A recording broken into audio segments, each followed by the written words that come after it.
హిమ్మత్ నగర్లో తల్లి జ్ఞాపకార్థం బోరు వేయించిన తనయుడు. పోచమ్మ దేవాలయంలో 45,000తో బోరు వేయించిన రాచర్ల ప్రవీణ.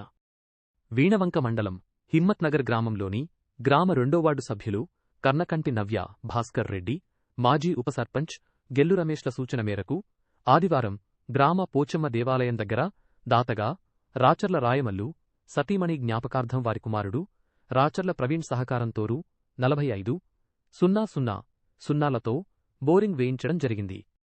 ఆదివారం గ్రామ సర్పంచ్ జడల శ్రీకాంత్, ఉప సర్పంచ్ శ్రీనివాస్, వార్డు సభ్యులు స్వప్న, రమేష్ దాసరి, రమేష్ బోంతల, రవీన్ దర్మ్యాక, వెంకన్న గుంపుల, రమరవుసాల, వినోదమాజీ, ఎంపీటీసీ నల్ల మమత, తిరుపతి రెడ్డి నాయకులు నల్ల కోండాల్, రెడ్డి రవీందర్, రెడ్డి సదాశివ, రెడ్డి రఘువరన్లడే, సంపత్, రావు దాసరి, వీరన్నలడే, రజితమ్యాక, సంపత్లకోట, వెంకన్నమ్యాక, రాజయ్య సిబ్బంది, సమ్మయ్య, రాజయ్య, మహేష్, గ్రామ ప్రజలు, యువకులు అందరితో దానిని ప్రారంభించారు.